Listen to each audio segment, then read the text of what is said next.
Satu. Bismillahirrahmanirrahim. Assalamualaikum warahmatullahi wabarakatuh. Alhamdulillah, alhamdulillah, summa alhamdulillah, wa la ilaha illallah, Allahu akbar. Alhamdulillahi rabbil alamin. Salatu wassalamu ala asrafil anbiya'i wal mursalin wa ala alihi wa sahbihi wa sallim. Ashhadu an la ilaha illallah wa ashhadu anna Muhammadan abduhu wa rasuluhu la nabiyya ba'dah. Allahumma salli wa sallim wa barik ala sayyidina Muhammad wa ala ali Muhammad.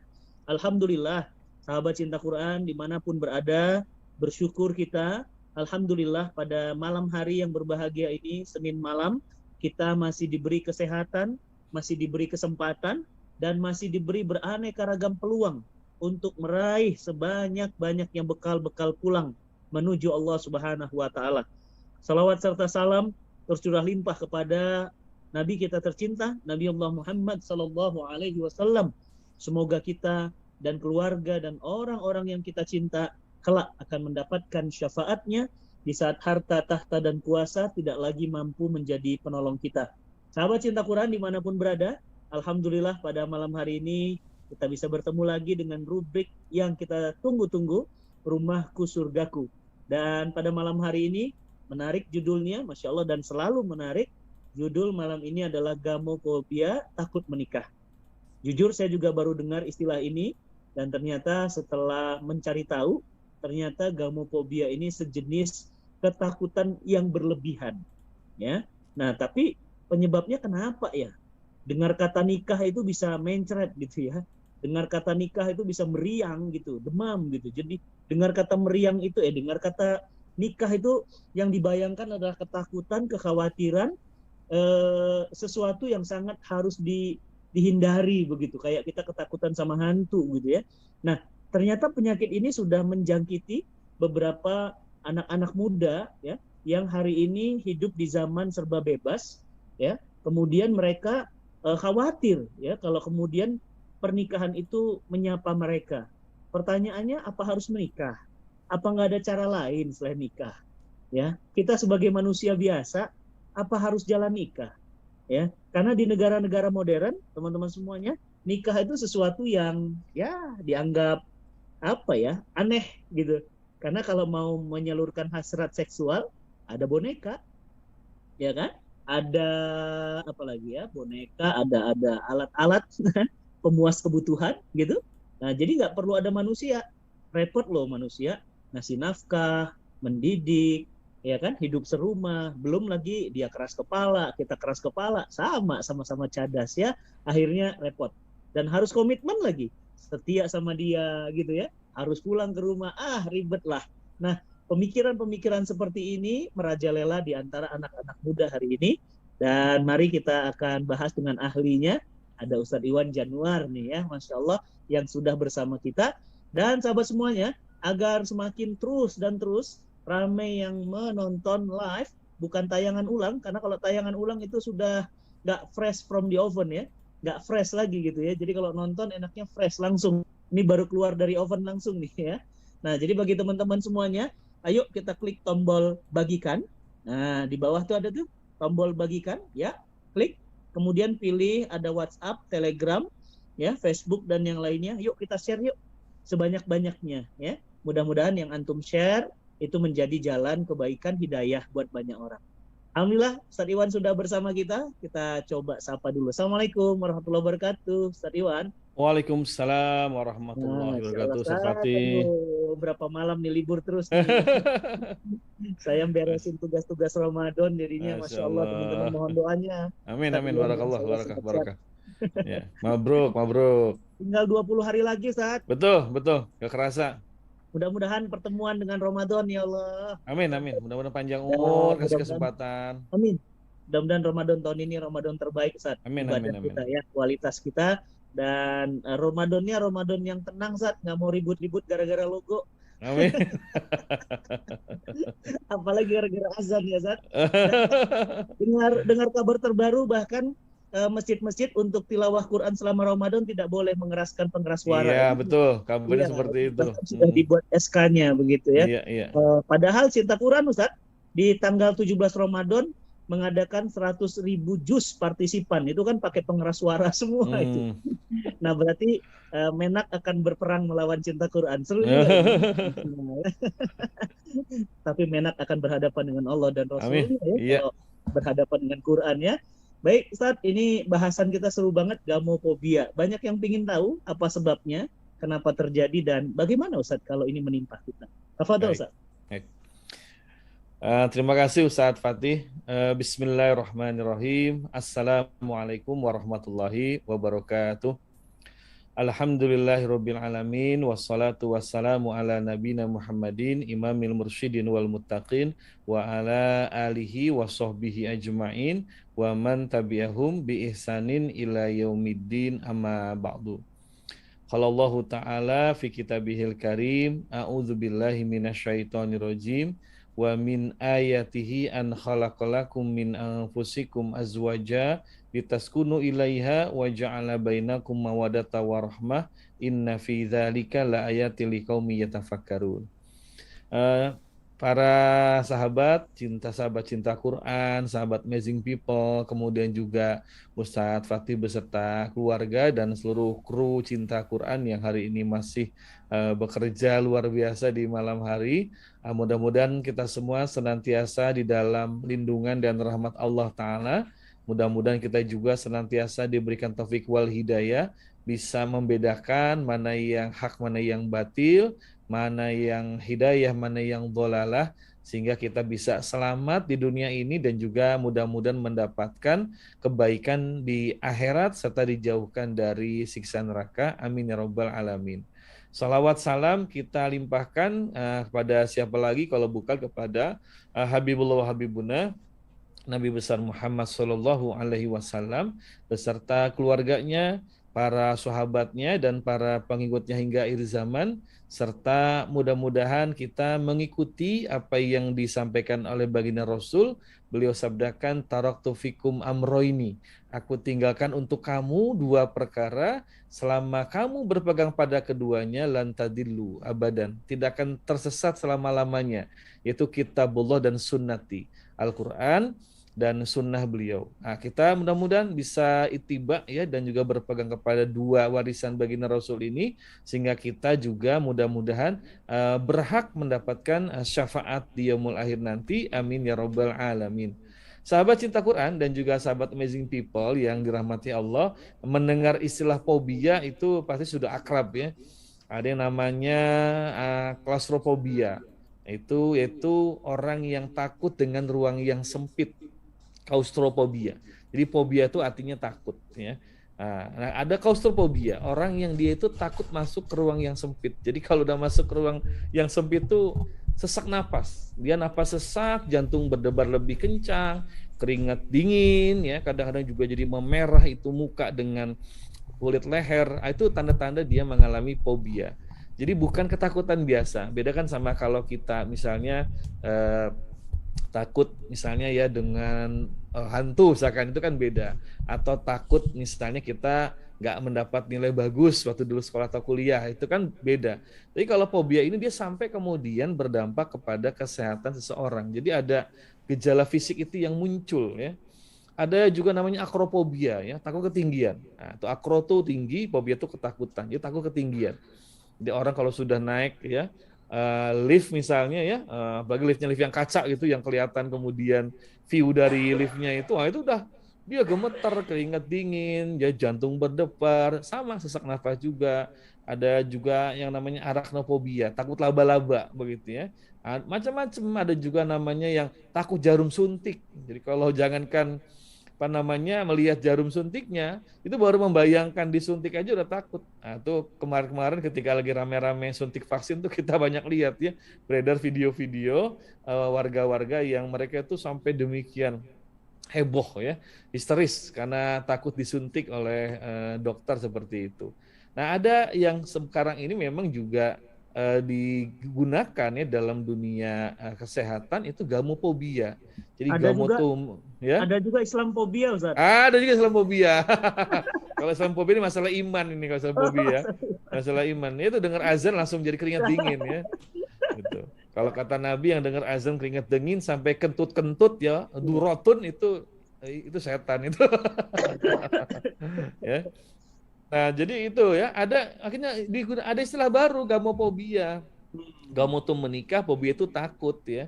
Jadi oleh dunia medis ini digunakan satu kata baru ya, gamophobia, karena gejalanya sama dengan fobia yang lainnya gitu ya. Jadi ketika mendengar atau diajak untuk berkomitmen nikah, diajak nikah gitu kan, itu tadi dia langsung keringat dingin, jantung berdebar lebih kencang ya, kemudian juga sampai sesak napas, pusing seperti itu. Jadi ada memang orang-orang yang ternyata ditemukan di dunia medis itu mereka ketika sudah bicara masalah nikah seperti itu ya. Ada juga sih yang ketika mau nikah tuh takut ya, takut karena belum belum dapat jodohnya, itu beda lagi seperti itu ya.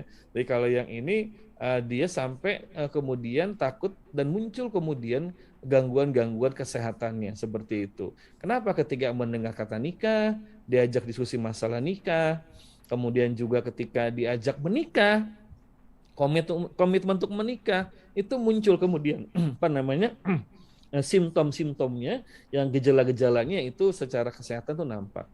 Nah, sahabat-sahabat Amazing People juga sahabat cinta Quran dimanapun berada, apa sebab itu ya? Jadi para dokter kemudian apa memberikan satu solusi. Cari tahu dulu sebabnya apa. Kenapa sampai ada orang kemudian mengalami kondisi gamophobia. Dia takut menikahnya itu banget sampai-sampai tadi mengalami gangguan kesehatan. Ini ternyata ada beberapa sebab ya. Yang pertama ya, memang ini kan datang dari ketakutan. Datang dari ketakutan sehingga kemudian itu berdampak pada kondisi fisiknya, kondisi kesehatannya begitu. Apa saja itu penyebabnya? Ada beberapa hal menurut dunia kesehatan yang menjadi penyebab mereka itu memiliki gangguan kesehatan gamophobia seperti itu. Apa misalnya penyebabnya? Pertama ada trauma di masa kecil. Jadi mohon maaf ya, orang-orang yang mereka sempat mengalami kondisi broken home, ya, kemudian dia tidak mendapatkan orang ya, tidak mendapatkan bantuan untuk kemudian di recovery mentalnya ya, supaya mengalami healing, proses penyembuhan, ini mengalami kondisi juga bisa mengalami kondisi gamophobia. Enggak semua sih ya, tapi orang-orang tertentu yang demikian sudah akut ya, dan kemudian tidak mendapatkan tempat untuk menyehatkan mentalnya, memulihkan kondisi mentalnya, itu bisa mengalami kondisi gamophobia. Mungkin dia lihat ya, dia punya harapan supaya ayah bundanya itu tetap akur ya, nggak berpisah, nggak bercerai, tapi ternyata bercerai. Kemudian dia lihat teman-teman dia ya ada ayah bundanya masih utuh, hidup bareng, itu kemudian memberikan semacam tekanan batin kepada dia seperti itu. Apalagi sampai melihat misalnya kondisi kekerasan yang dialami oleh ayahnya atau bundanya ya, secara lisan misalnya, secara fisik ya. Karena di Indonesia ini tingkat kekerasan dalam rumah tangga cukup tinggi. Dan ini juga yang prihatin, banyak anak-anak yang menyaksikan orang tuanya itu bertengkar, bahkan sampai terjadi kekerasan baik secara lisan, verbal, ataupun juga secara fisik. Nah, kondisi yang dilihat seperti itu menimbulkan trauma lagi kepada mereka, sehingga kemudian ini berdampak sampai kemudian mereka dewasa seandainya tidak segera kemudian mendapatkan tempat untuk recovery mentalnya ya, untuk curhatnya diberikan juga recovery mental ya, dipulihkan lagi.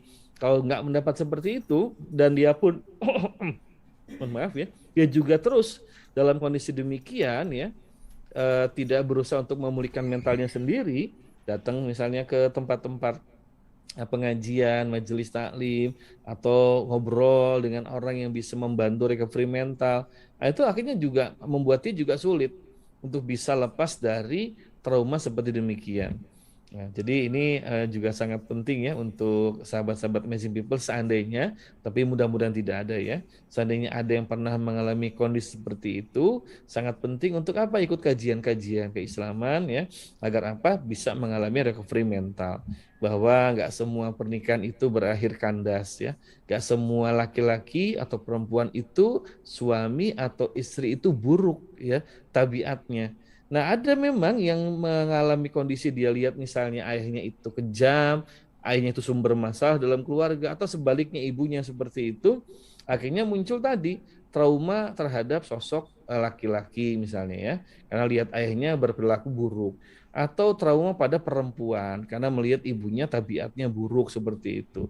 Nah, sehingga ini menimbulkan juga kalau dia seorang perempuan, ketika ada laki-laki yang mau mengajak menikah, itu dia lebih dulu disergap oleh rasa takut dari alam bawah sadarnya itu. Dia punya memori ya, yang itu muncul ketika ada stimulan. Jadi yang namanya fobia ini kan sebetulnya datang dari garizatul baqa ya, self defense ya, naluri untuk pertahanan diri, tapi karena overthinking ya, karena berlebihan pemikirannya itu sehingga self defense-nya itu justru malah berbalik jadi menciptakan rasa takut dalam dia.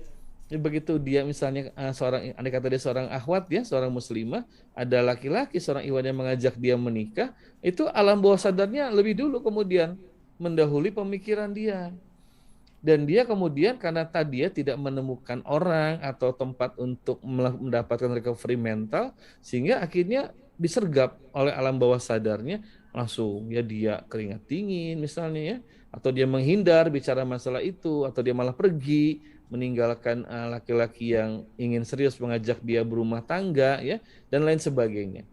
Nah, ini juga terjadi dan ini sudah kategorinya gamophobia. Jadi, kalau gamophobia ini bukan cuma sekedar takut menikah karena misalnya ya belum siap karena masih kuliah atau karena masih apa namanya ada adik yang harus dinafkahi misalnya, atau dia belum punya income atau finansial yang cukup. Kalau itu beda lagi. Kalau itu terkait dengan masalah teknis, tapi kalau gamophobia ini sudah bicara masalah psikis ya, kejiwaan dan juga sampai masalah medisnya, kesehatan seperti itu.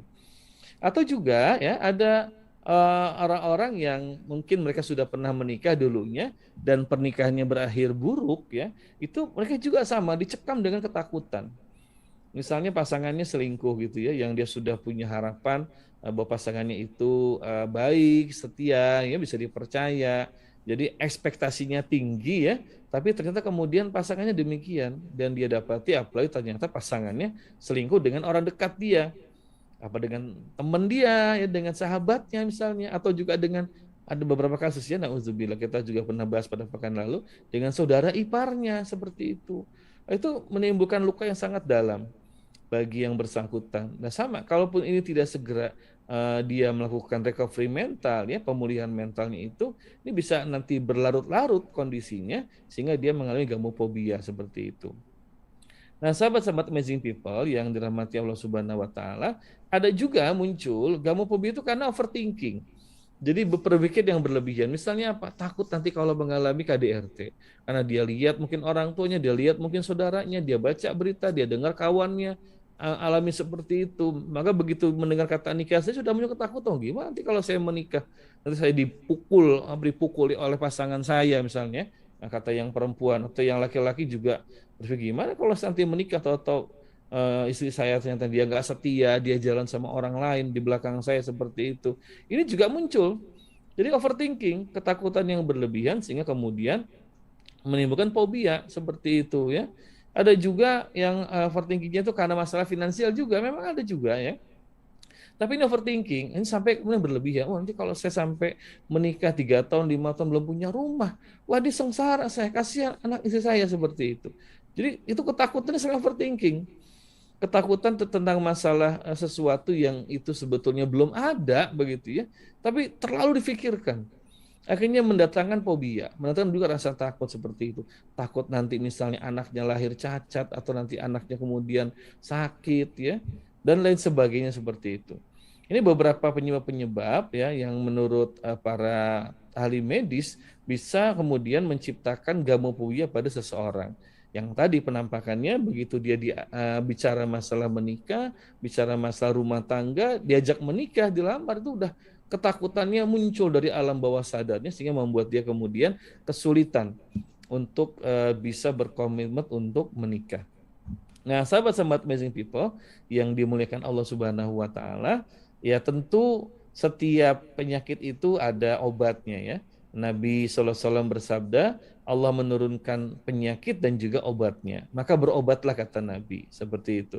Nah, termasuk dalam penyakit yang bersifat gangguan psikis seperti ini, Islam pun memberikan obat, yang memberikan solusi.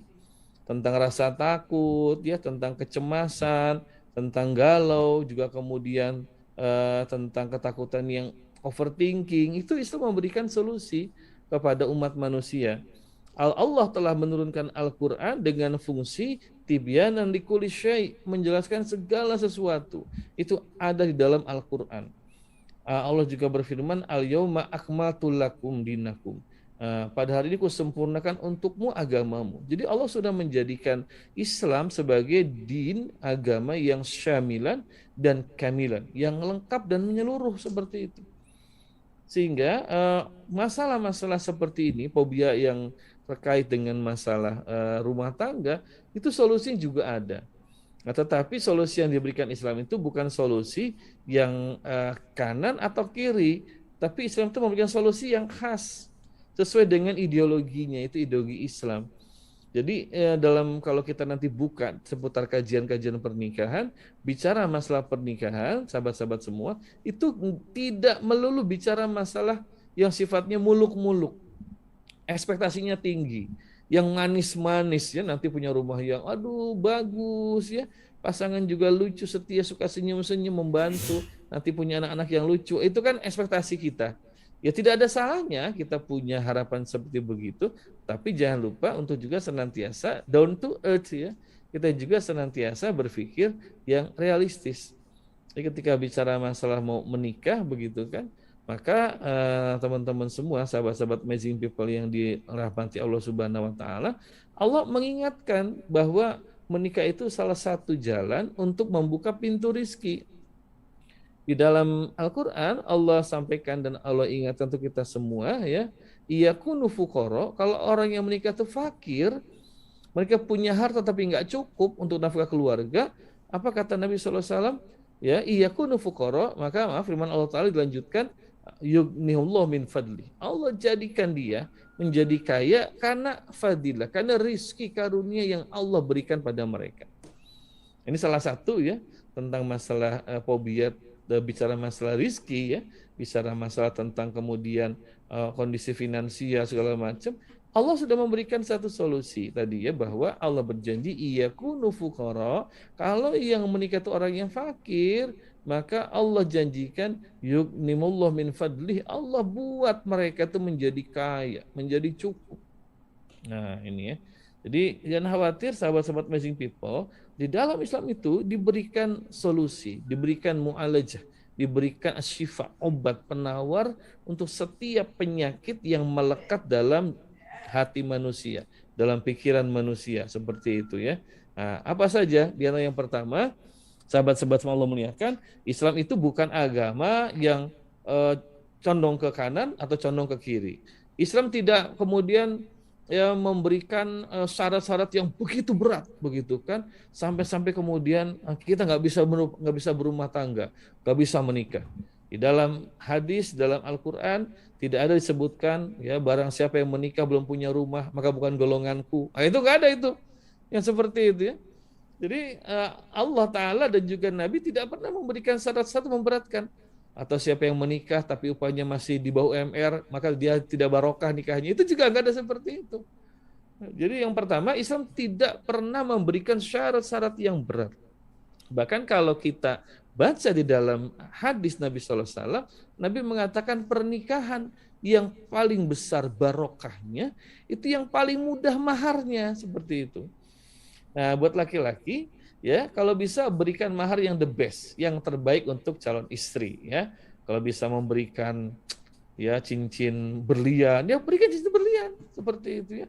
Bisa berikan cincin emas, berikan cincin emas. Bisa berikan mobil, boleh, tapi jangan dari investasi bodong begitu ya. Setipu-tipu sana sini begitu ya. Jadi berikan mahar itu karena untuk menyenangkan istri, calon istri ya, dan untuk kemudian membahagiakan dia.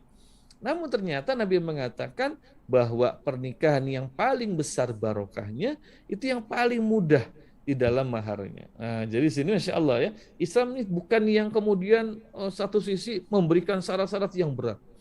Atau misalnya yang menikah itu laki-laki, dia sudah harus hafal 30 juz. Itu enggak ada juga. Atau perempuannya yang nanti mau nikah, dia harus sudah misalkan mengerjakan sholat, mengerjakan saum Daud selama 5 tahun minimal. Nggak ada seperti itu. Pernikahan itu bukan syarat yang diberatkan, ya. Jadi Allah dan Nabi tidak memberikan syarat-syarat yang memberatkan kepada kaum laki-laki dan kaum perempuan. Nah, dengan begitu maka janganlah overthinking. Jangan malah kita sendiri memberikan beban itu, ya. Kita sendiri yang mau masang target, wah nanti kalau saya mau nikah, tapi saya belum jadi pegawai tetap, gitu kan. Gaji saya baru di atas UMR sedikit, gitu kan. Kayaknya nggak cukup deh. Nggak layak saya menikah. Nah, ini berarti overthinking dan menambah syarat dalam pernikahan. Mestinya kembalikan kepada apa? Kepada syariat, kepada hukum Islam, bahwa ternyata Islam itu tidak memberikan syarat-syarat yang berat, ya. Harus sudah hafal 30 juz, harus pernah jadi imam taraweh selama 10 hari di bulan Ramadan misalnya. Itu enggak ada syarat seperti itu. Yang suka bikin susah itu siapa? Kita sendiri. Mau nikah ditebus dulu perempuannya, bayar sekian belas juta. Atau ada juga yang laki-lakinya ditebus dulu, bayar sekian belas juta, bahkan sekian puluh juta. Nanti ketika lamaran harus bawa ini, bawa itu. Itu ada beberapa daerah, ya, saya pernah saksikan itu ketika lamaran itu kambing dibawa, ya, kemudian sampai kasur dibawa, beras berapa karung dibawa seperti itu. Nah, itu adat saja, bukan sesuatu yang kemudian menjadi sebuah syarat untuk pernikahan. Nah, jadi Islam bukan seperti itu. Tapi juga bukan agama yang mengenteng-entengkan pernikahan. Udah nikah aja, gampang.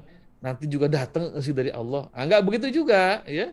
Nah, Islam memberikan juga tuntunan supaya laki-laki dan perempuan itu sama-sama prepare, punya persiapan, punya bekal, baik bekal finansialnya, ya, juga bekal dalam masalah ilmunya dan adabnya, harus sudah punya seperti itu. Kalau masalah finansial, Allah tidak memberikan beban di luar kemampuan kita. La yukallifullahu nafsan illa wus'aha. Allah tidak memberikan beban itu di atas kemampuan kita. Kalau bicara nafkah saja, Allah firmankan liyunfik zu sa'atin min sa'atiha. Hendaklah yang punya kelapangan rizki berikan nafkah selapang-lapangnya. Itu. Jadi kalau bisa ngajak istri ini, para ikhwannya bisa ngajak istri itu makan, ya, di tempat yang bagus gitu kan, diajak begitu. Kalau tiap minggu bisa makan daging, makan daging. Namun kalau Allah sedang memberikan rizki itu di kondisinya disempitkan, ya.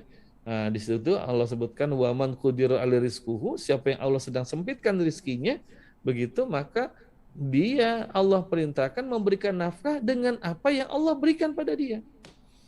Begitu. Nah, ini kan Masya Allah, agama kita memberikan yang namanya kemudahan. Innallaha yuridu bikumul yusra wala yuridu bikumul usra. Sesungguhnya Allah itu tidak menghendaki kesulitan untukmu. Bahkan dia Allah memberikan kemudahan untukmu. Begitu pula Nabi SAW mengatakan, andai kata ada dua pilihan pada Nabi, maka Nabi memilih yang paling mudah untuk dikerjakan. Insya Allah, ya teman-teman sekalian, sahabat-sahabat Amazing People rahimakumullah, ya. Jadi yang pertama, Islam bukan agama yang tadi memberikan syarat-syarat yang berat seperti apa, juga bukan agama yang mengenteng-entengkan pernikahan. Ya, kaum wanita itu sosok yang wajib dimuliakan para istri. Para suami, maaf, ya. Jadi suami harus memuliakan para istri. Perempuan itu menurut ulama adalah ardun yajibu ayusona, perhiasan yang wajib dijaga, dimuliakan. Nah, jadi di sini seorang laki-laki itu dia punya bekal gimana nanti menghadapi rumah tangga. Istri pun sama, harus ingat bahwa suami itu adalah imam yang wajib ditaati oleh istri selama bukan dalam perkara yang mungkar.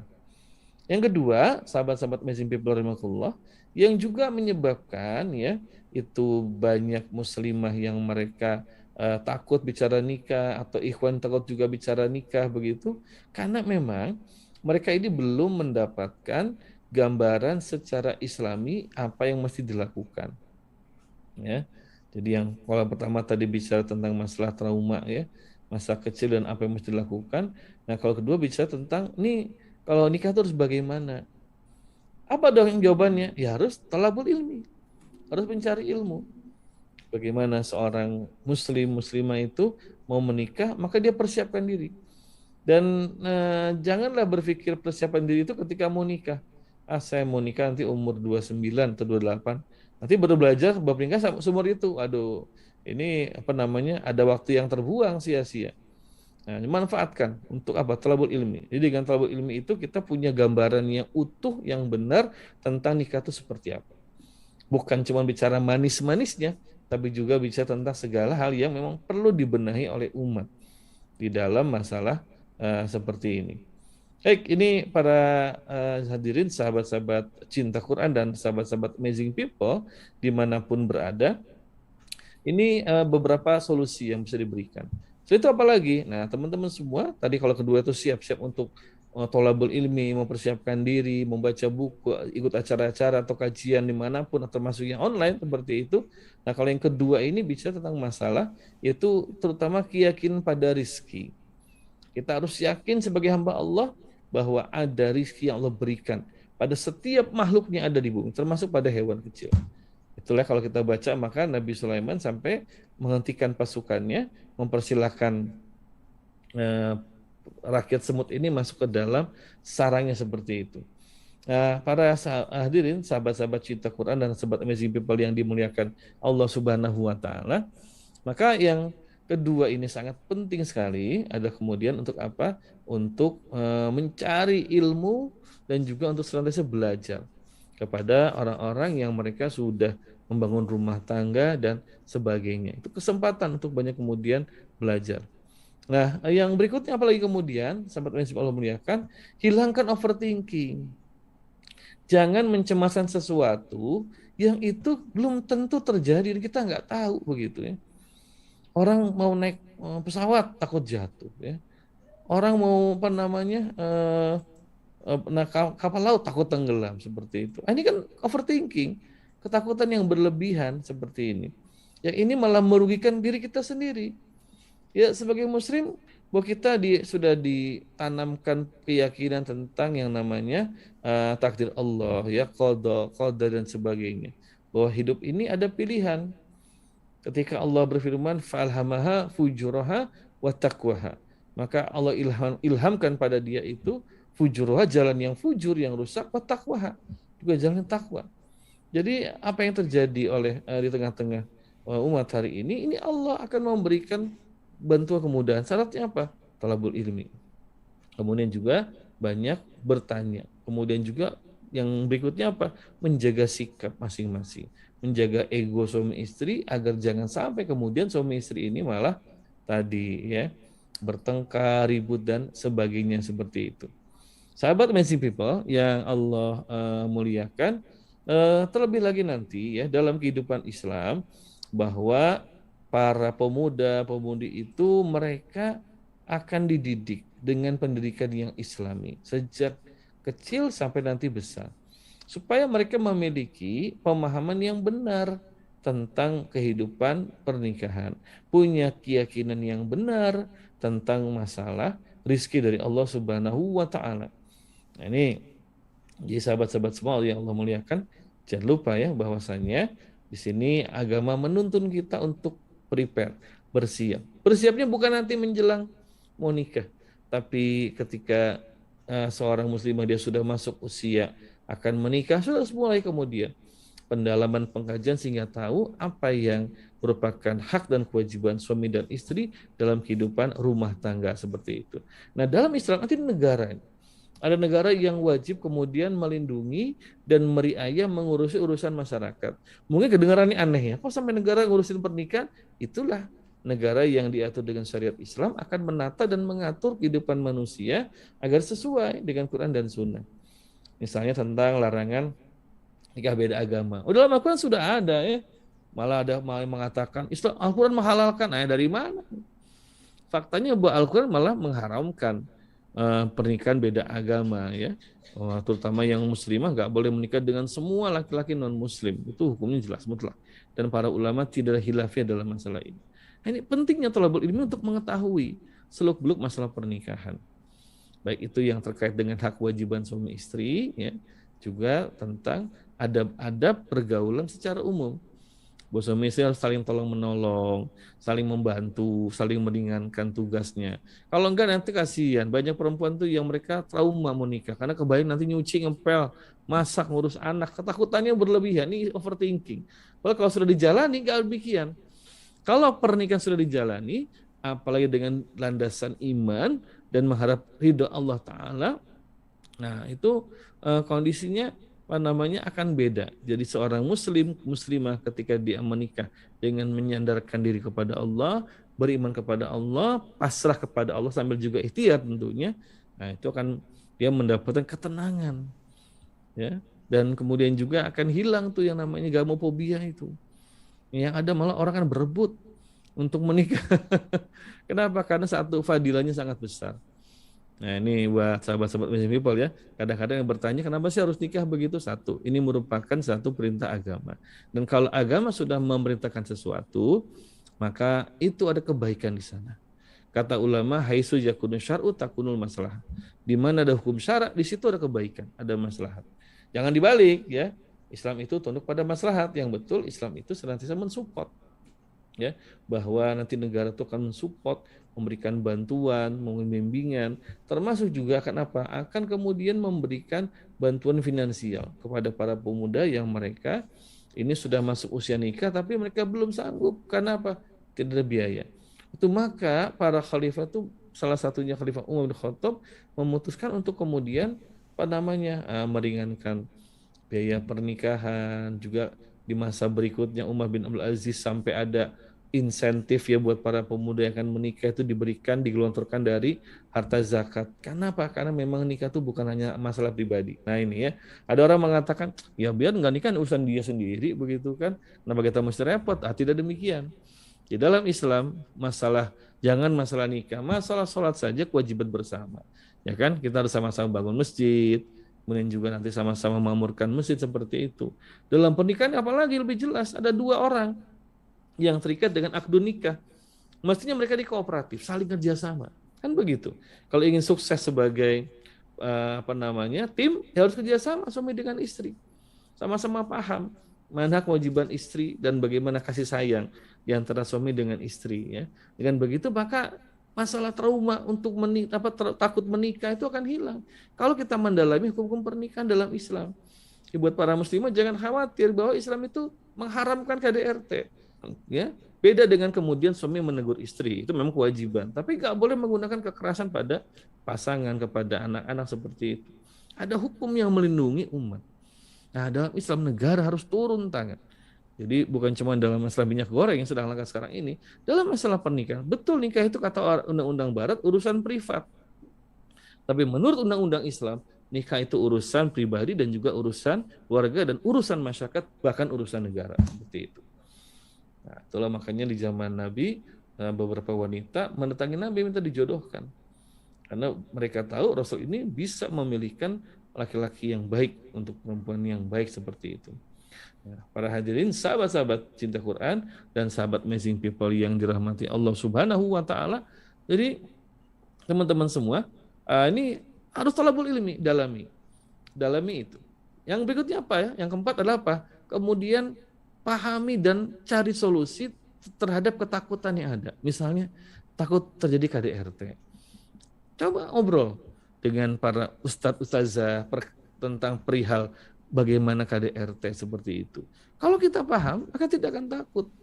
Kita akan ngerti bahwa memang seorang muslimah, seorang istri itu dia bisa dihukum suami, tapi kalau suami cinta, sayang dan peduli pada dia, akan mendahulukan kasih sayang kepada keluarganya.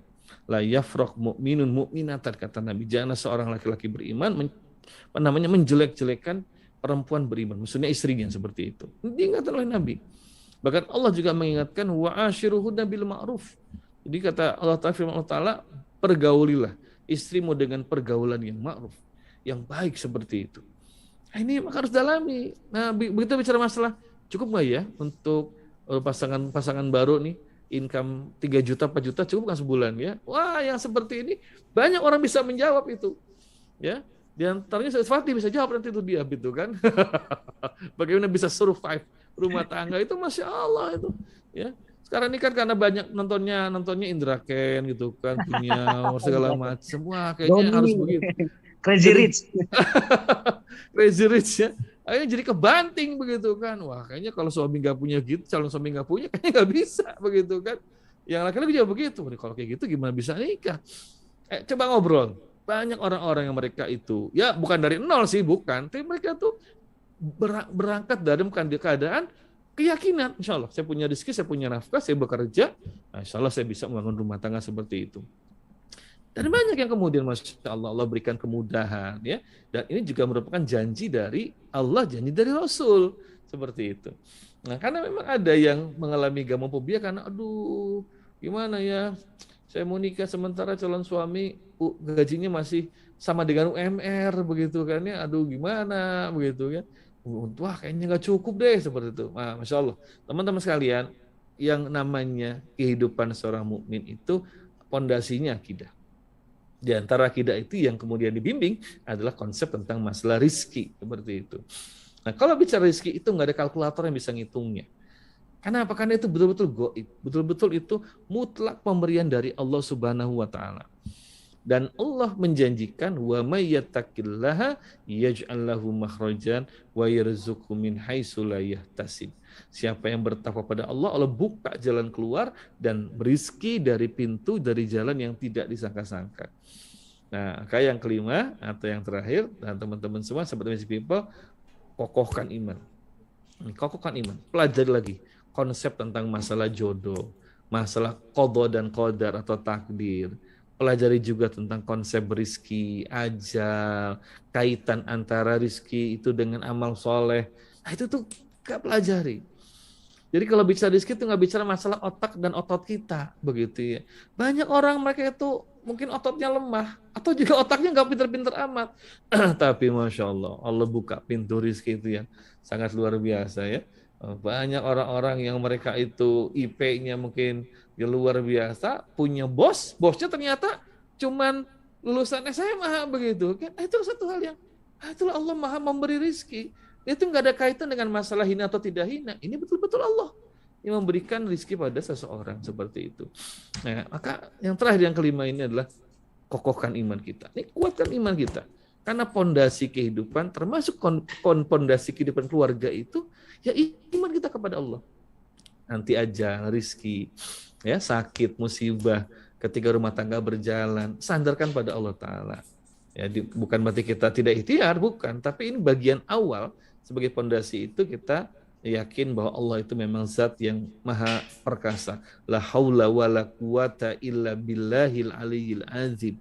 Tidak ada daya dan upaya melainkan Dia Allah yang maha tinggi lagi maha mulia. Itu kan zikir yang diajarkan kepada kita sebagai kaum muslimin dan muslimah. Nah, jadi zikir itu bukan cuma dibaca doang. La haula wa la quwata. Bukan, tapi itu kita yakini bahwa tidak ada satupun kekuatan dan upaya yang paling besar kecuali Allah. Nah, kalau sekiranya ini para pemuda-pemudi, sahabat-sahabat yang masih kondisi single ini kan memahami kondisi seperti ini, itu akan hilang rasa cemas, rasa ketakutan, ya. Yang muncul adalah optimisme. Ya, bahwa kita ini ikhtiar pada area yang kita bisa ikhtiarkan. Adapun yang kita nggak bisa ikhtiarkan, itu memang adalah rahasia Allah Ta'ala. Allah maha berkehendak. Ya. Bagaimana ceritanya itu kan, ada orang yang tadi saya katakan yang crazy rich, yang dadakan itu kan, yang kaya mendadak tapi kemudian jatuhkan juga oleh Allah Subhanahu wa taala cepat. Itu memang Allah yang maha kuasa seperti itu.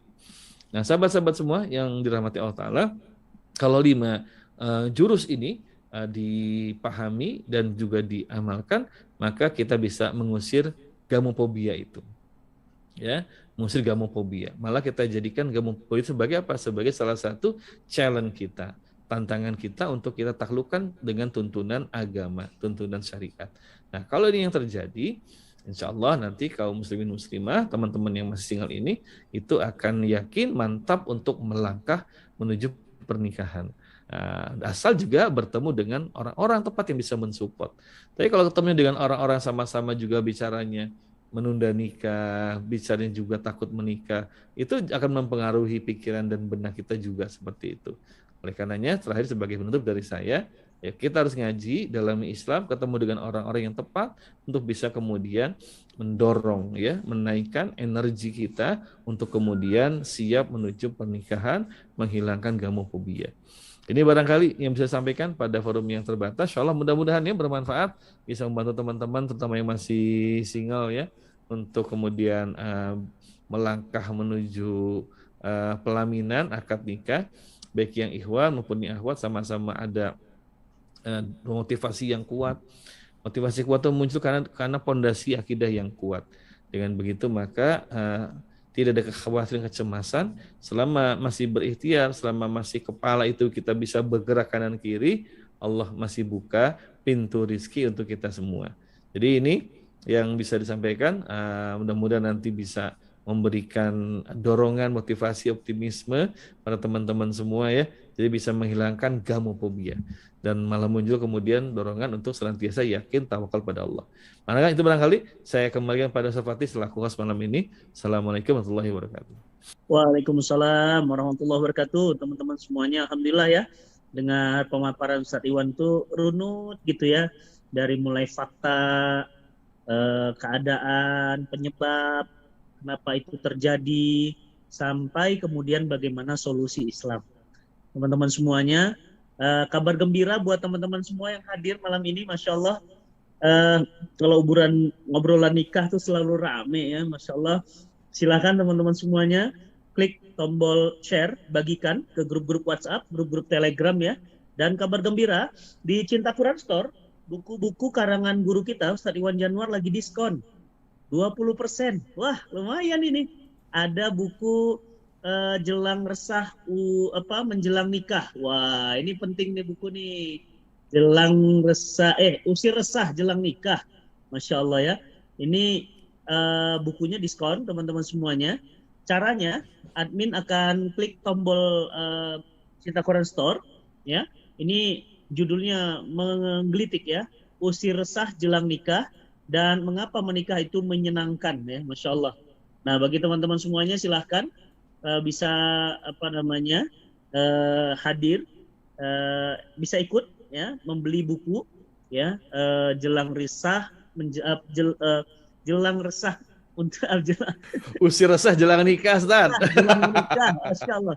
Kalau saya kecelat ya, mengusir resah ya, jadi mengusir resah menjelang menikah. Nah, ini obat untuk gamophobia juga, Ustaz. Insya Allah, Ya. insya Allah. Iya, jadi ada diskon teman-teman semuanya 20% di Cinta Quran Store, dan menariknya lagi 100% keuntungan dari penjualan buku ini semua digunakan untuk dakwah Quran di Cinta Quran Store.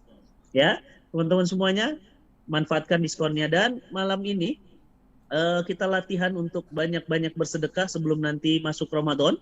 Klik tombol sedekah Bitri ya teman-teman semuanya. Insya Allah teman-teman bisa klik tombol Amazing Sedekah ya.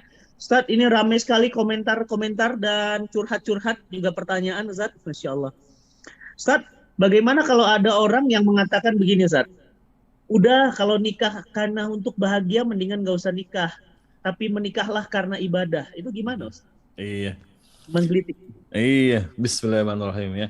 Ini sebenarnya dua sisi yang ada, yang sama-sama melekat dua-duanya ya. Seperti itu. Jadi kita insya Allah bahwa yang namanya perintah Allah itu akan mendatangkan kemaslahatan. Kata ulama, haitsu yakunus syar'u takunul maslahah.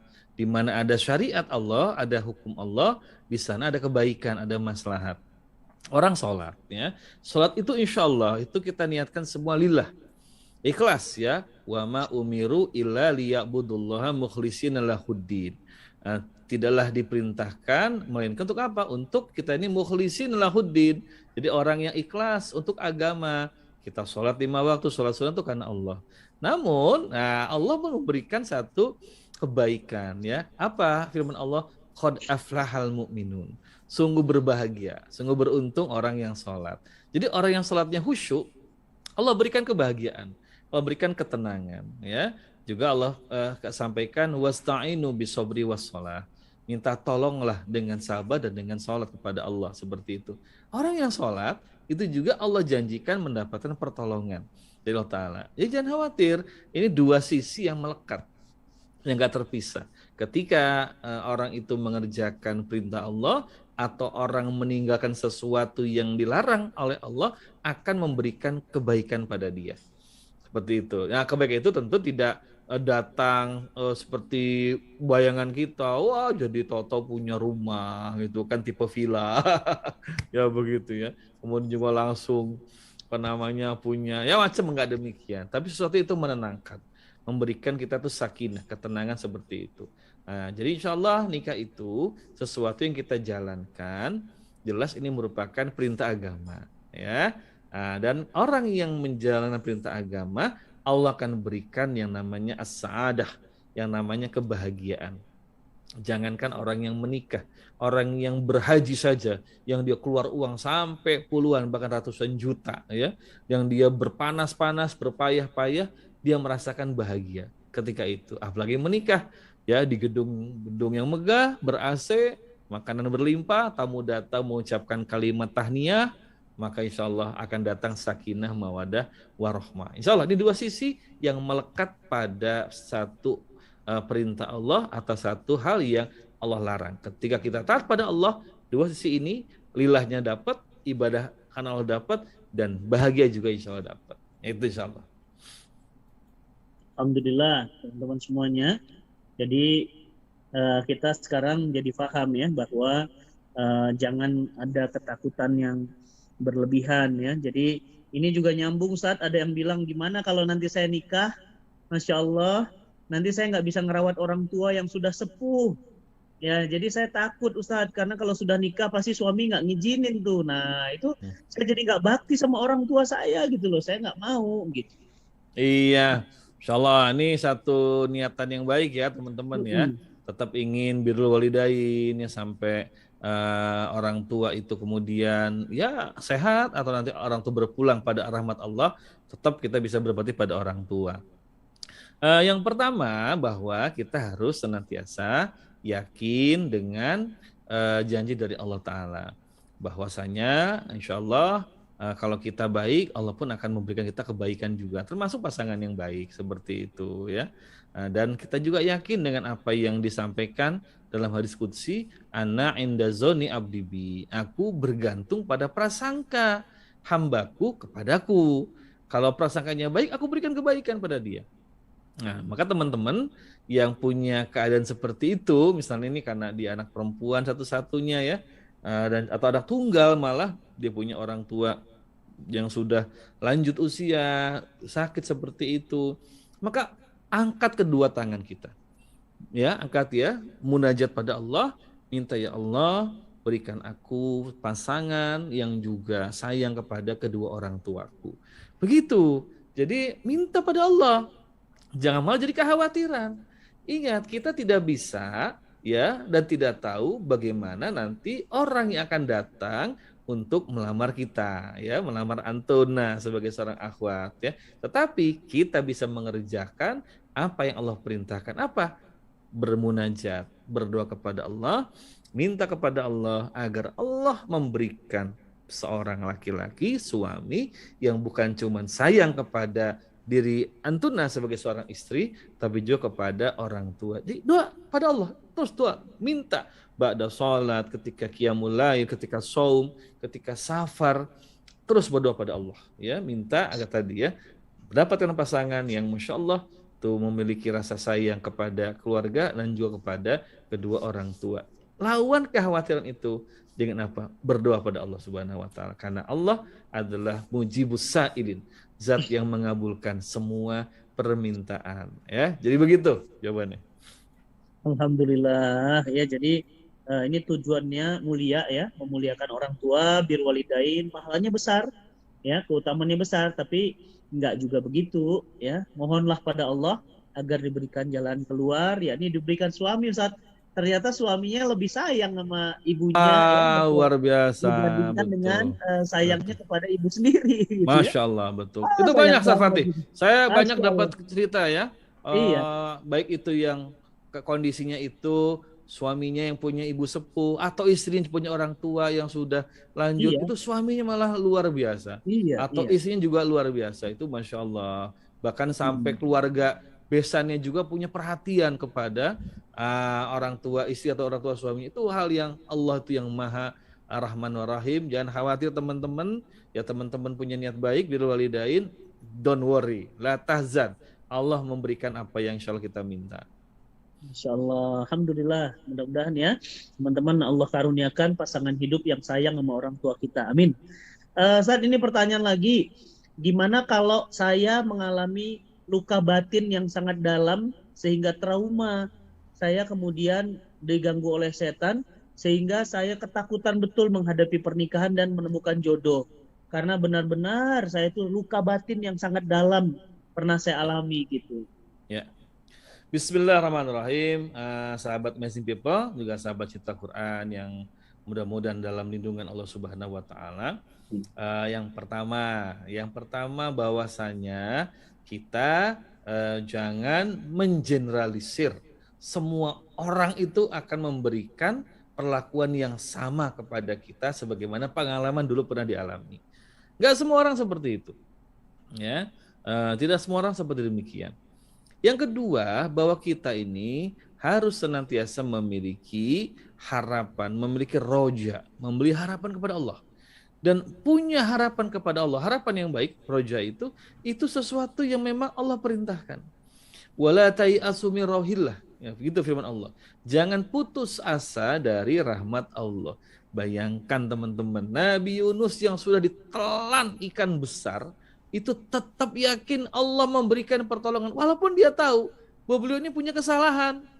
Begitu, bahwa beliau ini meninggalkan negerinya, negeri Ninawa itu tanpa seizin Allah. Tapi beliau tetap punya keyakinan Allah itu Maha Pemurah, Penolong, Pemaaf, Pengasih, Pengampun. Maka terus dalam perut ikan besar itu Nabi Yunus berdoa, La ilaha illa anta subhanaka inni kuntu minadz dzalimin. Nah, ini yang kita mesti kemudian miliki keyakinan seperti itu. Mungkin kita pernah punya luka yang mendalam, entah karena lihat orang tua atau mungkin dulu pernah menikah ya, atau mau menikah tiba-tiba kemudian terjadi hal yang tidak diinginkan seperti itu, harus ingat bahwa itu sudah berlalu dan itu anggap saja sebagai hal memang bagian dari hidup kita, tapi kita punya pilihan untuk hidup happy, hidup bahagia. Bahagia itu pilihan loh, ya. Ada orang yang kena musibah ya, tapi tetap masih bisa bersyukur pada Allah. Ada orang yang kehilangan harta masih bisa bersyukur pada Allah. Sayyidina Umar bin Khattab itu kalau kena musibah itu masih bertahmid, masih mengucapkan kalimat hamdalah gitu. Apa kata beliau? Aku bersyukur pada Allah karena musibah yang menimpaku akan menggugurkan dosaku. Itu Masya Allah. Inilah kemudian yang kita mesti miliki, senantiasa roja, harapan dan positive thinking kepada Allah Subhanahu wa taala. Bahwa kemudian ada pengalaman yang pahit tapi sudah lewat kan, berarti menunjukkan Allah sayang pada kita, kita diselamatkan dari kondisi yang dulu menyakitkan, kita sudah terlepas, maka sekarang harus memiliki keyakinan, bangun keyakinan, memiliki roja, harapan Allah itu Ar-Rahman, Ar-Rahim, pengasih dan penyayang. Allah tidak akan terus-menerus dan memang Allah tidak pernah menzolimi kita. Seperti itu. Kalaupun belum pernah mengalami, itu adalah salah satu cara Allah mendewasakan diri kita. Supaya kita kemudian paham, oh saya kalau ketemu dengan orang seperti itu, maka sikap yang mesti diambil seperti ini. Nah, gitu ya. Nah, kalau gangguan setan itu, maka teman-teman kuatkan ibadah. Kuatkan ibadah, baca Quran, terutama baca ayat-ayat ruqyah insyaallah ya. Banyak guru-guru kita sudah mengajarkan ayat apa saja bisa dibaca. Kalau memang perlu bantuan bisa minta bantuan orang yang amanah orang yang amanah, orang yang memang bisa dipercaya sikoh untuk membantu kita menerapi supaya diberikan ketenangan batin. Andai kata, tapi mudah-mudahan tidak ada ya, cukuplah dengan kita sendiri yang banyak ibadah, banyak membaca ayat-ayat tertentu supaya kemudian hati ini tenang. Dan sebetulnya keterangan itu hanya bisa dikuatkan dengan tumbuhkan keyakinan, keimanan pada Allah. Allah Maha Pengasih dan Penyayang dan Maha Memberi pertolongan. Begitu ya teman-teman ya, insyaallah. Masya Allah, alhamdulillah, Masya Allah. Ustadz, mungkin Ustadz masih ingat ada kejadian dulu di Bandung. Dan beliau ini adalah seorang wanita muslimah berhijab panjang. Dan beliau ini salah satu mahasiswi dari kampus terbaik Indonesia. Beliau ini membunuh putra-putrinya Ustadz karena takut masa depan anak-anaknya. Mungkin masih ingat waktu di pengadilan itu ditanya, kenapa dibunuh gitu ya, ditanya sama hakim, kenapa dibunuh Bu gitu ya. Kenapa dibunuh? Dia bilang, saya takut masa depan anaknya. Daripada nanti masa depannya kena akhir zaman, daripada nanti hancur, mendingan saya habisin saja nyawanya gitu supaya nanti dia tidak hancur, tidak rusak. Jadi saya membunuh itu karena cinta. Nah, ini selaras dengan pertanyaan. Jadi ada akhwat yang bertanya, saya ketakutan Ustaz, saya takut nanti nggak bisa membahagiakan suami gitu. Jadi saya nggak bisa membesarkan anak. Ini bagaimana? Jadi ketakutan yang berlebihan itu membuat Iya. nggak gitu. Ya inilah bagian dari gamophobia itu, Itu ya. ya. Masya Allah ya kan. Ini yang harus segera kita hilangkan ya. Bukan cuman dalam masalah menikah ya. Ada orang itu takut berumroh ya, takut Wah, berhaji. Itu kan, aduh saya takut kalau naik nanti pesawat berhaji. ada. Ada itu takut tinggi, ada itu memang ya. Ada yang takut umroh sama haji, karena dengan cerita kalau nanti umroh sama haji itu nanti Ya, diberikan balasan. Kalau iya, kita pernah gini-gini, aduh dosa saya banyak di dunia, di orang tua, teman-teman, nanti dibalas, itu menimbulkan ketakutan pada dia ya. ya. Nah begini teman-teman semua Allah muliakan ya, bahwasanya Allah tidak akan memberikan kita beban, memberikan kita ujian di luar batas kemampuan kita. Begitu ya, la yukallifullahu nafsan illa wus'aha. Nah, ini ayat yang mesti kita jadikan keyakinan dalam menjalani hidup, termasuk rencana untuk berkeluarga berumah tangga. Yang kita harus lakukan apa? Ikhtiar apa yang bisa kita kerjakan sekarang. Apa misalnya? Karena mau menikah, maka ayo sama-sama kaji, sama-sama belajar bagaimana menjadi misalnya suami yang baik, bagaimana menjadi istri yang baik seperti itu. Lakukan. Sama seperti kan mungkin yang bertanya sudah bisa naik motor atau mobil misalnya begitu kan. Kan banyak juga kekhawatiran nanti kalau di jalan nabrak orang, ditabrak truk segala macam, itu kan muncul juga ketakutan. Tapi kenapa bisa melakukan, tetap bisa melakukan aktivitas itu? Nah, karena kan hati-hati, berusaha sekuat tenaga. Ini pun sama dalam kehidupan rumah tangga, bahwa yang paling penting kita sebagai muslim-muslimah, sebagai insan itu mengerjakan apa yang bisa kita kerjakan. Sebagai istri misalnya, pahami apa yang menjadi hak suami, apa yang menjadi kewajiban istri dalam menunaikan hak suami. Itu kita pahami, ya. Kemudian juga senantiasa kita meningkatkan ya kemampuan kita di dalam skill-skill yang dibutuhkan rumah tangga, belajar memasak ya, belajar juga nanti mengasuh, mengurus anak seperti itu. Itu hal-hal yang bisa dipelajari ya.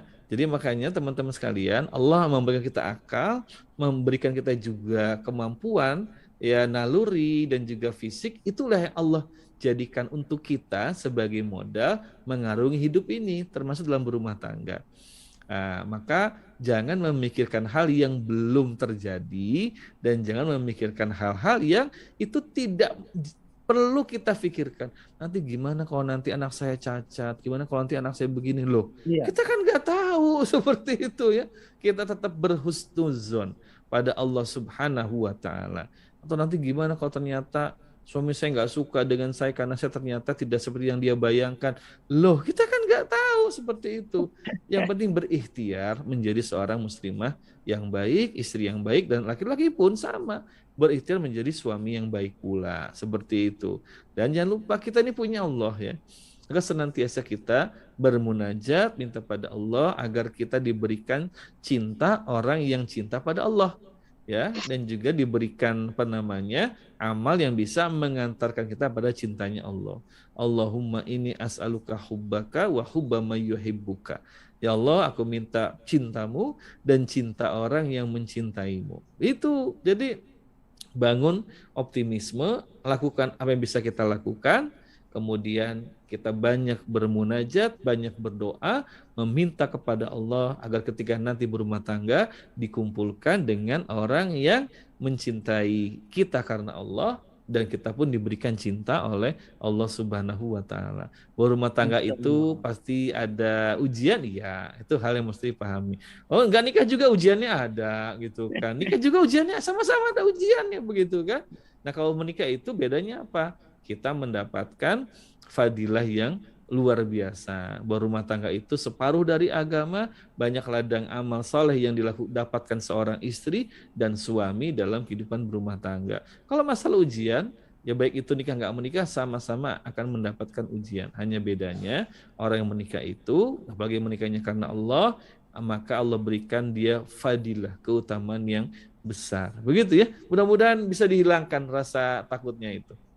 Masya Allah, Alhamdulillah. Saya kadang-kadang bingung ya, kayak misalnya membunuh anak karena takut masa depannya nanti buruk. pernah nggak dia logikanya kebalikan? Jangan-jangan yang dia bunuh itu calon imam Masjidil Haram. Ya, betul, Iya Ustaz betul, ya. betul, Artinya kan dia kayak ini Ustaz, kayak melangkahi takdirnya Allah, seakan-akan dia lebih betul, tahu dari Allah kan. betul, Nah, betul. dia bunuh ya. Iya, Nanti kalau iya, saya bunuh kan ini biar masa depan anak saya baik. Pertanyaan saya, bagaimana baik dengan melakukan perbuatan buruk? iya, Ya kan? Dia betul. melakukan keharaman membunuh dengan Iya, berharap kebaikan, sedangkan iya, membunuh itu hukumnya haram. iya. Gitu. Jadi teman-teman semuanya jangan ngaco lah. Ini mindset Ustadz berarti ya. Ini Ya, kajian malam ini tuh kajian mindset ya. Cara berpikir kita nih Ustadz Iwan ngarahin kita cara berpikir iman. Ya, zawiyatun khosoh. Jadi cara memandang ya, cara memandang kita sama masalah nih kita dididik, diajarin sama Ustadz Iwan tuh bahwa amin, amin, amin. cara pandang iman ya Ustadz ya. Ya, amin, Jadi amin. iman itu menjadi sudut pandang kita dalam memandang pernikahan. Ustadz, bahkan ada yang sudah 2 kali nikah nih, terus udahlah nggak mau lagi karena gagal terus gitu. Ya, 2 kali nikah gagal terus ya. Bahkan ada lagi yang bilang apa sebenarnya kenapa sih nikah gitu? Toh juga nggak nikah kan nggak apa-apa kan nggak haram atau iya, gimana Pak? Gitu. iya. Hukum nikah. Saya Karena jawab yang terakhir dulu ya. ya, Kan buat apa kan nggak haram menikah? Iya, iya. haram nikah itu hukumnya menurut sebagian ulama sunnah. Mana kalau mazhab Syafi'i menyatakan itu mubah begitu. Tapi ketika dikerjakan itu akan membuka pintu-pintu amal saleh dan amal ibadah ya. Seorang suami menafkahi istri, maka dia mendapat pahala sedekah ya. Kan sedekah juga bisa pada fakir miskin. Nah, kata Nabi Iya, beda. ada Sedekah amal paling lain. utama itu kepada keluarga, bukan fakir miskin. Derajatnya beda di sana itu ya. Antara infak kepada suami, anak dan istri dengan infak kepada fakir miskin. Itu derajatnya beda seperti itu. Kemudian juga pahala pengasuhan anak, pendidikan anak. Ingat bahwa ketika seorang ayah, seorang bunda meninggal, yang dia tunggu itu apa? Doa anak soleh untuk dia seperti itu kan. Nah kalau nggak menikah nggak punya itu, begitu kan? Nanti anak itu kita didik, dia menjadi seorang muslim yang baik. Kemudian dia jadi kepala rumah tangga atau jadi seorang ibu, dia didik anaknya, dia sampaikan apa yang dulu orang tua sampaikan pada dia. Itu jadi pahala lagi yang mengalir, menjadi pahala jariah yang terus mengalir untuk orang tuanya. Ya, Nabi katakan man sana fil islami sanatan hasanatan, siapa yang memberikan contoh ajaran yang baik dalam Islam, falahu ajrun, dia mendapat pahala dan pahala orang-orang yang mengikutinya la yanqusu min ujurihim syai'an, tanpa mengurangi sedikit pun pahala dari orang-orang yang mengamalkan ajarannya. Masya Allah, ini kan nggak ada kalau orang nggak menikah seperti itu ya. Juga orang menikah itu ya, seorang perempuan yang berumah tangga, Masya Allah, Nabi katakan, innal mar'ata idza sholatil khamsaha. Namanya seorang istri, kata Nabi, kalau dia sholat yang 5 waktu, wa shomat syahroha, dia puasa Ramadan, nah itu kan, wa hafil farjaha, dia jaga kemaluannya, wa ata'at zaujaha, dia menaati suaminya, qilalaha. Dikatakan pada perempuan itu, udkhulul jannah, silahkan kamu masuk ke dalam surga, min aibabi syi'ti, lewat pintu mana yang kamu suka. Ini nggak ada, mohon maaf ya, untuk yang nggak menikah, Allah nggak berikan kedudukan seperti ini. Ya, jadi menikah ini memang hukumnya sunnah, bahkan Imam Mazhab Syafi'i mengatakan itu mubah, namun ketika dilakukan itu membuka pintu-pintu amal ibadah, pintu-pintu amal soleh lain yang tidak didapatkan oleh mereka yang tidak menikah. Jadi disinilah maka berpikirnya nggak berpikir masalah pleasure ya. Kan nggak apa-apa gitu kan, nggak kayak juga, itu ya. Iya. Nggak, kalau berpikirnya cuma sekedar pleasure ya, ya jadi repot kita ini ya. Jadi Kan sesuatu yang nggak usah harus menyenangkan. nikah. Iya, nggak harus menikah begitu kan ya. Seperti itu. Buat kita sebagai muslim-muslimah, ingat hidup ini kan nggak cuma di dunia, bahkan sebentar saja. Nah, di antara amal yang ingin kita bawa nanti ke akhirat, itu adalah amal dalam kehidupan keluarga. Ya, seperti itu. Bahwa orang-orang menikah, berkeluarga, mereka mendapatkan pahala yang berlimpah di hadapan Allah Subhanahu wa taala. Jadi landasan berpikirnya haruslah karena iman.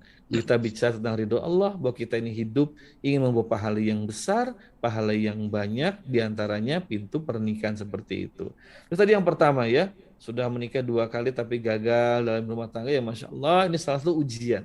Ya, jadi ingat, harus selalu ingat ini ujian dari Allah Subhanahu wa taala.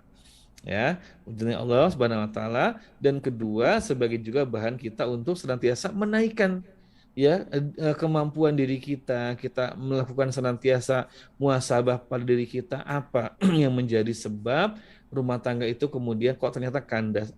Pasti ada sebabnya di situ.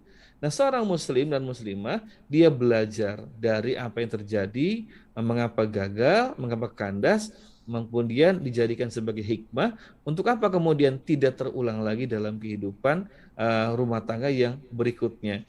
Jadi jangan sampai karena sudah 2 kali gagal berumah tangga, akhirnya kemudian sama sekali nggak mau lagi berumah tangga lagi, begitu ya. Coba dievaluasi, ada nggak hal-hal yang kira-kira itu sebetulnya ternyata menjadi penyebab keretakan rumah tangga. Itu utama, jangan-jangan khawatirnya ada sesuatu yang kita belum berada di dalam ketaatan pada Allah Subhanahu wa Ta'ala. Jadi, ayo kita evaluasi, kita muhasabah, kita perbaiki. Sehingga ketika nanti ada kesempatan berumah tangga, sudah siap, termasuk sudah punya yang namanya, istilahnya itu standar pernikahan yang ingin kita jalankan.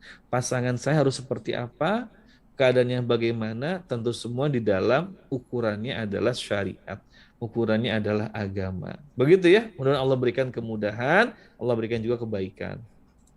Masya Allah, Alhamdulillah teman-teman semuanya, semua pertanyaan sudah dijawab ya, karena beberapa pertanyaan ada yang double dan senada ya.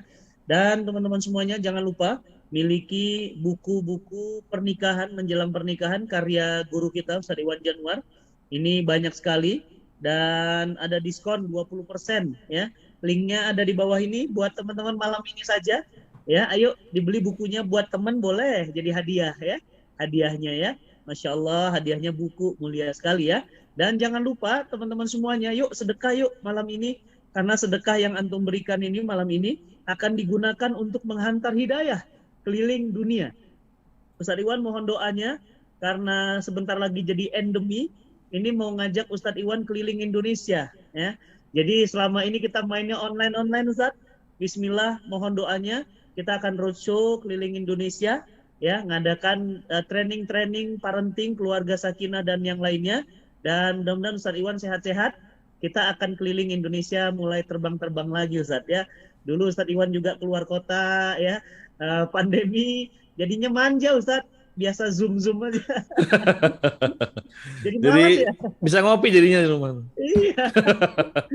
Jadi malas gitu keluar. Jadi apa namanya, lumayan Ustadz 2 tahun ini energinya jadinya betul, saya pun malas karena macet Ustadz, luar biasa. Oh betul. Jadi ya, beberapa guru-guru kita malah nggak mau lagi kajian offline karena merasa asik dengan online saja gitu ya.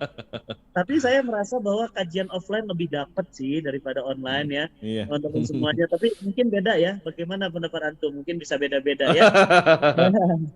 Tiap orang beda-beda. Baik, mudah-mudahan teman-teman terhindar dari gamophobia ya, dan teman-teman semuanya Allah berikan ketenangan hati, kelapangan hati, sehingga juga mudah urusannya untuk mendapatkan pasangan hidup ya, yang Allah berikan yang terbaik. Sahabat semuanya jangan lupa besok subuh saya jam 5 sampai jam 6 subuh pagi, insya Allah akan bersama antum semuanya mengisi kajian rutin Selasa subuh. Pada subuh besok pagi kita akan membahas agar ditolong Allah, live di YouTube Cinta Quran TV dan Amazing People, kanal yang kita cintai ini. Sahabat semuanya, yuk kasih tombol subscribe ke kanal ini. Mohon doanya, sebentar lagi akan mencapai 1 juta subscriber. Dan naik terus menjadi ratusan juta insya Allah. Dan tentu akan menyebarkan kebaikan ya. Tidak menyebarkan kerisuhan, apalagi kejahatan. Nauzubillah. Baik sahabat semuanya, kita berterima kasih kepada guru kita Ustadz Iwan Januar. Sama-sama Ustadz Fatih. Mudah-mudahan sehat di perjalanan.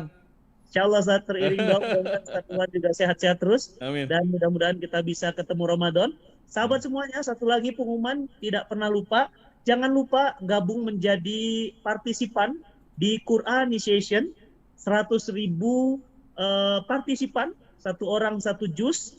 Berarti ada 100.000 juz di 17 Ramadan yang kita bacakan.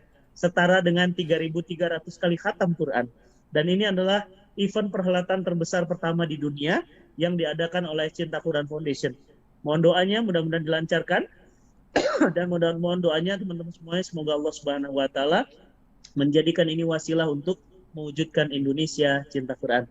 Kita akhiri pertemuan pada malam hari ini dengan istighfar, hamdalah, dan doa akhir majelis. Astagfirullah. Subhanakallahumma wa bihamdika. Walafu minkum. Assalamualaikum warahmatullahi wabarakatuh. Ustaz Iwan, atau nun?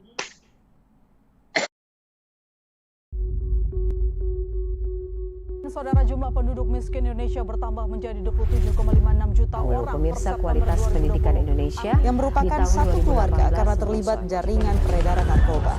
Aksi mereka terhenti setelah remaja terjadi di Tanjung Sari, Kota Surabaya, Sabtu dini hari lalu. Tawuran ini pun disiarkan live di media sosial oleh gangster.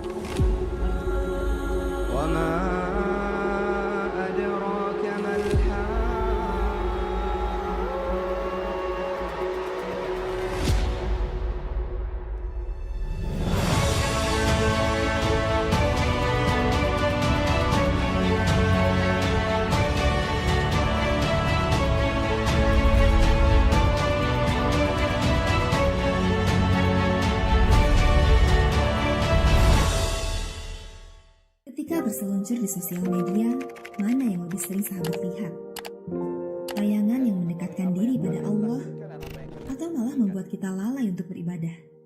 Sedih rasanya, tontonan yang memperlihatkan aurat, kebohongan, dan aib malah banyak dinikmati oleh masyarakat.